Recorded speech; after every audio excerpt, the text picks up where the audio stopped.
Jadi, apakah rasa malu berbeda dengan fobia sosial? Jelas beda. Kalau fobia sosial itu menghindari.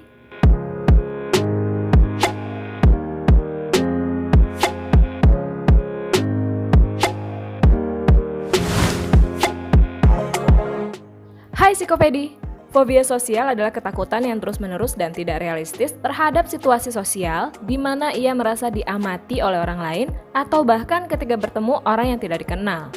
Istilah social anxiety disorder atau gangguan kecemasan sosial merupakan nama lain dari fobia sosial ini. Orang dengan fobia sosial biasanya mencoba menghindari situasi di mana mereka mungkin dievaluasi, menunjukkan tanda-tanda kecemasan, atau berperilaku dengan cara yang memalukan.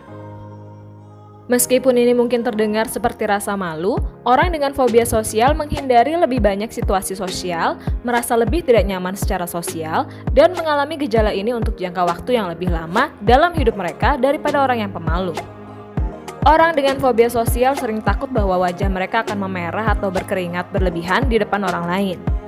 Berbicara atau tampil di depan umum, makan di depan umum, menggunakan toilet umum, atau terlibat dalam hampir semua aktivitas di hadapan orang lain dapat menyebabkan kecemasan yang ekstrim. Mereka sering bekerja di pekerjaan yang jauh di bawah kemampuan mereka karena ketakutan sosial mereka yang ekstrim. Mereka merasa lebih baik memiliki pekerjaan yang lebih ringan dengan tuntutan sosial yang terbatas daripada berurusan dengan situasi sosial setiap hari.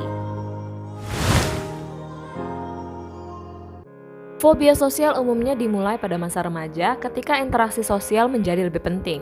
Tetapi fobia sosial kadang-kadang ditemukan pada anak-anak juga. Tanpa pengobatan, fobia sosial cenderung menjadi kronis.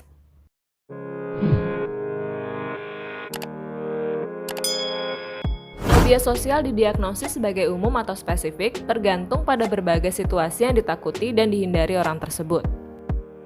Misalnya, seseorang yang cemas tentang menulis di depan umum tetapi tidak cemas tentang situasi sosial lainnya akan didiagnosis dengan fobia sosial tertentu atau spesifik. Sebaliknya, seseorang yang takut akan hampir semua situasi sosial akan didiagnosis dengan fobia sosial umum. Tipe umum dikaitkan dengan onset usia yang lebih dini, lebih banyak komorbiditas dengan gangguan lain seperti depresi dan penyalahgunaan alkohol, dan lebih banyak efek negatif pada aktivitas sosial dan pekerjaan. Masih ingat di video sebelumnya Psikopedia udah bahas tentang jenis fobia situasi pada spesifik fobia? Apa contoh spesifik fobia jenis situasi yang kamu ingat dari video sebelumnya? Tulis di kolom komentar ya!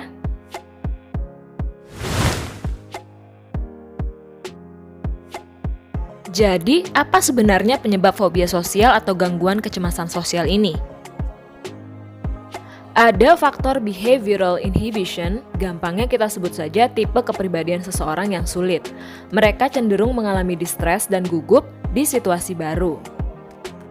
Selain itu, ada faktor behavioral dan kognitif juga. Menurut teori behavioral, orang dengan fobia sosial bisa jadi memiliki pengalaman sosial yang negatif atau buruk, baik secara langsung, melihat orang lain, atau instruksi verbal, misal omongan dari orang tua atau orang yang lebih tua. Mereka belajar dari situasi yang menurut mereka menakutkan itu dan kemudian menghindarinya. Perilaku menghindar ini tetap dipertahankan karena menurut mereka ini dapat mengurangi rasa takut yang mereka alami. Rasa takut yang terkondisikan itu tidak hilang ketika mereka berpartisipasi dalam situasi sosial yang sebenarnya tidak memiliki konsekuensi negatif, karena mereka memang menghindari situasi sosial secara umum. Bahkan ketika mereka memang harus berinteraksi dengan orang lain, mereka akan menunjukkan perilaku menghindar dalam skala kecil yang disebut sebagai safety behaviors atau perilaku yang aman. Contoh dari safety behaviors adalah menghindari kontak mata, memisahkan diri dari percakapan, atau berdiri terpisah dari orang lain. Sayangnya, kebanyakan orang menganggap perilaku ini tidak bisa diterima, yang pada gilirannya makin meningkatkan masalah yang ada.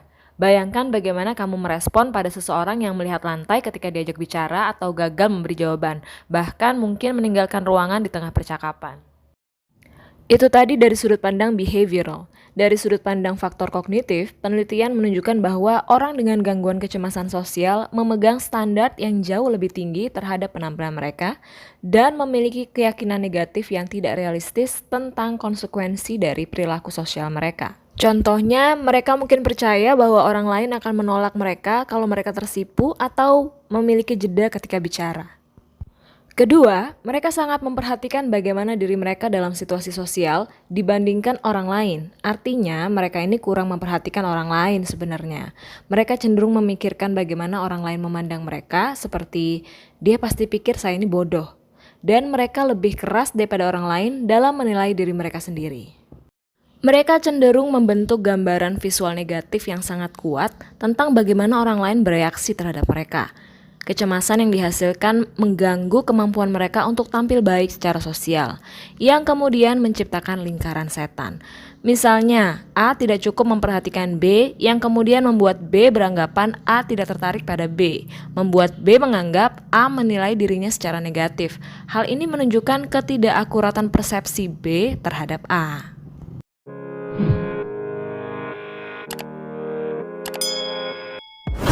Treatment untuk fobia sosial diantaranya yang pertama ada exposure, yang dimulai dengan adanya bermain peran atau berlatih dengan terapis atau berada dalam satu kelompok terapi sebelum pada akhirnya dipaparkan dengan situasi sosial yang lebih bersifat publik.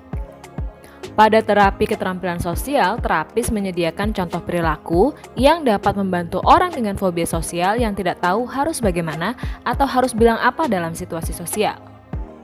Efek treatment exposure ini dapat ditingkatkan ketika orang dengan fobia sosial diajarkan untuk tidak menggunakan safety behaviors, sehingga tidak saja mereka diminta untuk terlibat dalam aktivitas sosial, tapi sambil melakukan itu, mereka diminta untuk melakukan kontak mata, terlibat dalam percakapan, dan betul-betul hadir di sana. Beberapa penelitian mengindikasikan bahwa terapi kognitif yang ditambahkan dengan terapi exposure akan lebih baik daripada terapi exposure saja. Pendekatan kognitif meliputi menantang keyakinan seseorang bahwa orang lain menilai negatif diri mereka. Misal, mungkin muka cemberut guru tidak diarahkan pada seseorang, tapi hanya sebuah respon dari hal lain yang ada dalam pikiran si guru. Selain itu, terapi ini membantu mereka untuk tidak terpaku pada persetujuan orang lain terhadap keberhargaan dirinya. Jadi sekarang Psikopedi udah lebih tahu ya perbedaan antara rasa malu dan gangguan kecemasan sosial. Buat kamu yang mungkin merasakan hal-hal di atas, ada baiknya berkonsultasi dengan tenaga profesional. Dan buat kamu yang kebetulan bertemu orang dengan fobia sosial, kira-kira apa yang akan kamu lakukan? Tulis di kolom komentar ya.